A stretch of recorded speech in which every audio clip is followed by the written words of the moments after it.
Yo, what's good, family? It's your man, the YB, back once again. So, it's all been kicking off right now between my doggy, Devin, the Dream Haney, and George Kambosos.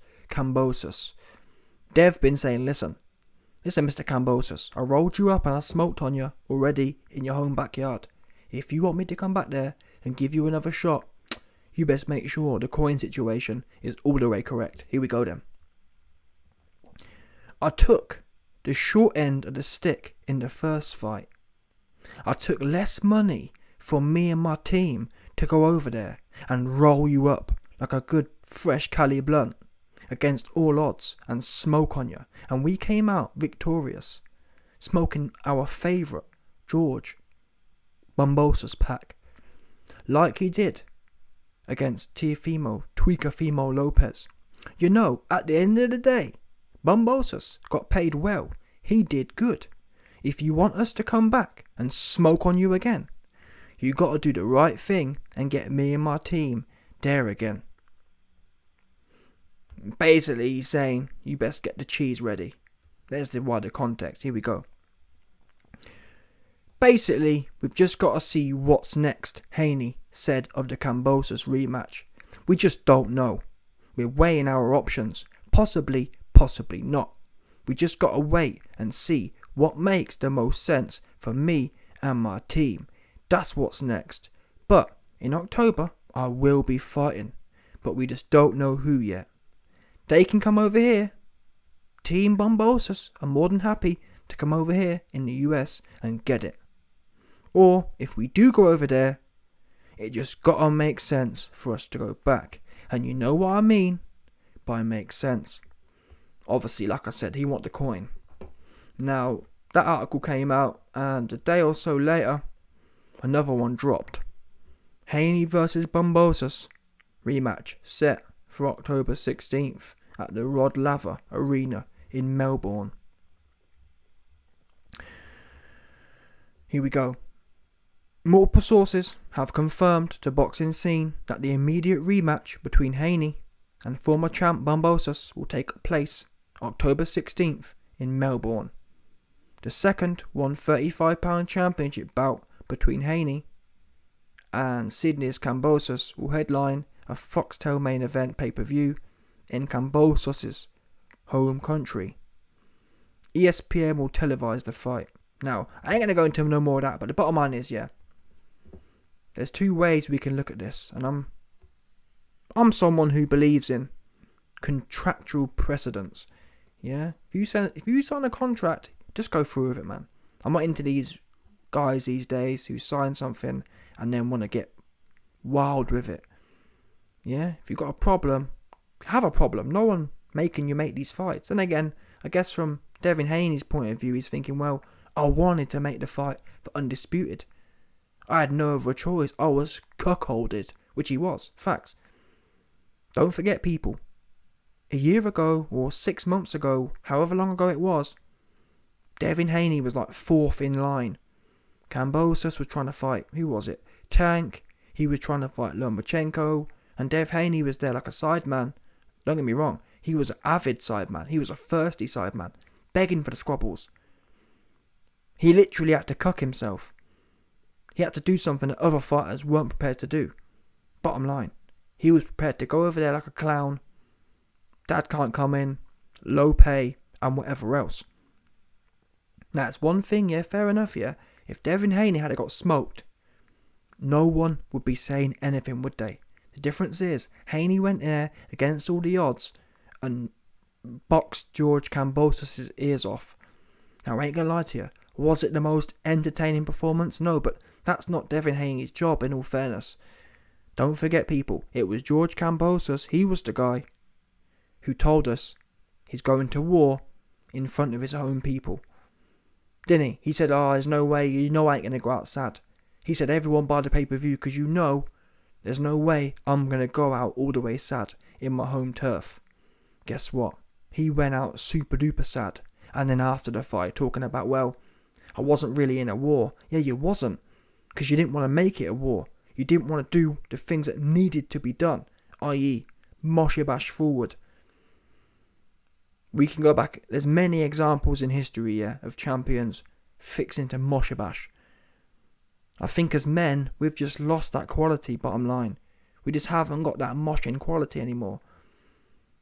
Go back and watch. And don't forget, these guys were random guys. These guys weren't the pound for pound number ones. Go back and look at Holyfield versus Burt Cooper. Yeah, Holyfield was a champion, but I don't think Burt Cooper was. Look at Mike Tyson versus Mitch Green. Yeah, these are top 50 guys at the time who was in there moshing bashing. Going in there for peanuts. George Kambosos just got paid 10 mil. Mitch Blood Green probably got paid 30 grand. Burt Cooper probably got paid 50, 100 grand or something like that. Yeah? And they're in there mosher bashing because they're full of pride. Never mind the money. The money is what it is. These men, they had something core to themselves, core to their character, which said, I don't care about anything else. I'm going to represent myself to the fullest extent for me. Yeah? I don't need money to do it. I don't need anything else to do it. I'm doing it because I don't want to be punked on international TV. That's something, when you look at fighters today, like Canelo, like George Kambosos, they're just not prepared to do it. They're just not prepared to mosh a bash. They will win easy if they can win easy. No one's disputing if Canelo can go in there, yeah, and hit you a few times and make you shell up, he will win. But as we found out in the Bivol fight, when that doesn't work, he ain't trying to dig deep. God, how many times have we seen Arturo Gatti, for example, in there moshing away, just trying to find a way, completely outmatched, completely outgunned, and still he going head first. Yeah, that's the characteristic of greatness. Today, people like Floyd Mayweather have spun that all around. Well, he was stupid. He weren't making smart decisions. Well, call it what you want. Those men were great. You know, we can all sit there and have our ass flapping and talk about smart decisions. But that's why you ain't considered great in my book. Yeah? Bottom line, greatness, you must have that switch. Look at Nigel Benn. Look at Chris Eubank Sr. These guys, Nigel Benn was knocked out of the ring by one of the most pound-for-pound punchers of all time. Gerald McLennan, at the peak of his career, literally got punched out of the ring. And he back in there moshing away. Now people will say Devin Haney is pillar-fisted. Well, the question is, if Devin Haney's pillar-fisted, we know Gerald McLennan weren't. Gerald McLennan, top 10 all-time puncher. And Nigel Benn got punched out of the ring and still jumped straight back in and jumped straight back on it. So it begs the question, Mr. Devin Haney, who clearly isn't a pound-for-pound puncher, what stopped George Kambosos doing half of what Nigel Benn did? Devin Haney didn't punch Kambosos out of the ring. Devin Haney hasn't got top 10 all-time pound-for-pound power. So why wasn't George Kambosos in there, chin down, just moshing? Exactly, too easy and too soft. And that's why I'm aggrieved that's why I'm saying that I understand why Haney feels the way he does. He went there and schooled you, completely broke you down. You had no answers. So why should he go back to the Australia for? I get it, I ain't gonna lie to you. I understand the contract's been signed, but like I said, Haney was desperate to get the shot. Desperate. He had no other choice, if you get what I'm saying. It's not a case of, well, I mean, what do, yeah? You're a boxer. You want to prove you're the best. What do you do in that situation? What was Devin Haney supposed to do? He had no power.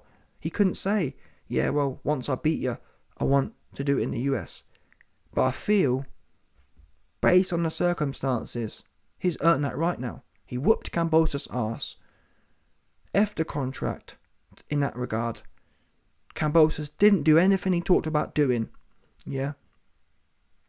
And now he's got it back in Australia. What for? Now he's making a whole bunch of money as well. And I've heard as well, the way the contract's set up, Devin Haney, the reason Devin Haney's mentioning money is because apparently Devin Haney's going to get paid. That's how bad Devin Haney was before the fight. He had no power, which means that apparently George Kambosos was like 80% in the first fight. And then in the second fight, it's like 70-30 still. Do you understand what I'm saying here? So Devin Haney is saying, wait a minute. I just took 20% to get the opportunity. Now I've whooped your ass. And I'm only making 30%. So I'm sorry, normally I go with the contract, but based on what I've heard, it's wrong. It's wrong. When you get whooped like that, yeah, how can George be a 70%? Where are they doing that at? And I wouldn't even mind if George turned up and fought like a 70%. He turned up and fought like a D-side fighter. He didn't go in there and valiantly put himself on the line to defend his belts like a true champion. A true champion defends his belts with his life. And don't forget, people, those were really a lot of the things Kambosos was saying. Oh, he's gonna have to kill me to take my belts. That's what he said. On some Braveheart kind of thing. On some Mel Gibson Braveheart. Yeah, he said he'd have to be killed. The only way Devin Haney getting these belts is under my cold body. He go in there and just stand there like this. He was like this all night, look. Following Devin Haney round. Going out all the way sad. And realistically, yeah, ain't no one trying to see the rematch. Kambosos had his shot. He was at the peak of his career. And we've seen the best he can do. The best he can do is follow Devin Haney around the ring like a lost child. Ain't no one trying to see that. Do you understand? So yeah, I don't think it's likely. Most likely, from what I'm hearing, Devin Haney will indeed be cucked. He will indeed have to go back to Australia and be paid 30% as the undisputed champion. It's shocking. And that's why I believe there needs to be some sort of structure here which enables valiant top contenders, genuine top contenders, to get a shot. Because what do you do? If the other guy's got 3 belts here, 4 belts, and he doesn't want to fight you, where's your... how do you get yourself into that position? Now, I guess you can say, well, there's mandatories. Yeah, but mandatories, sometimes you can be 2 years out. There needs to be some sort of system in boxing here which fairly sorts that out. No cherry picking having ass, dudes. If you're at the top, you should be fighting the top. And that's why really I believe in some sort of fan system. There should be some sort of pay-per-view fan system. So after every event, yeah, fans should be able to vote based on their paper. So when you buy a pay-per-view, you should basically get a vote, bottom line, on the next fight. Who do you want this guy to fight next? Pay-per-view voters. You put your vote in, and that's who it is. That's how it should be, bottom line. All the governing bodies, all the commissions, don't deserve any power. Power for what? Power to make bum-ass fights. No, thank you. But yeah, listen, I ain't gonna lie to you. I'm not against Devin. I'd rather not. I'd rather see Devin versus someone else. But realistically, who else is there? If Devin doesn't fight Kambosos, who does he fight next? We know Tank Davis don't want it. He gone missing. We know Ryan Garcia don't want it. He gone missing. He ran off to 140. So who's he gonna fight? Lomachenko. I guess maybe that makes sense. But I haven't heard nothing from him. Does he want it? I'd like to think so. I haven't heard nothing though. So it's one of them ones. In a way, based on that, it's not like if there was 5 people, let's say Tank and Ryan was calling out Devin, I'd feel a lot more aggrieved that Devin's fighting Kambosos. But currently, none of them man want it anyway. So really, it's one of them ones. And the good news is the fact that Devin is fighting frequently now. At least we haven't got to wait a year. Look at Wilder versus Fury. Wilder versus Fury was happening. They fought 3 times and they fought once a year. Literally. 2018, 2020 and 2021. It's even worse than that. It was like once every 18 months. Literally. Shocking. So at least Devin fought in June and will be fighting in October. That's only 3-4 months. That's how things should be really. When you're having easy fights like that. When you're schooling people for fun. So that is the good sign. It's not really the end of the world. Devin Haney will be able to school George Kambosos again and then get another fight in before most people like Tank. Tank will have had one fight and Devin will have had about 3. So he ain't missing nothing. If anything, he can use this as another sharpener. Yeah, sharpen his blade on George Kambosos' bonds. Yeah, George Kambosos has got a big blockhead. You can get your hands nice and sharp off it, 100%, no doubt.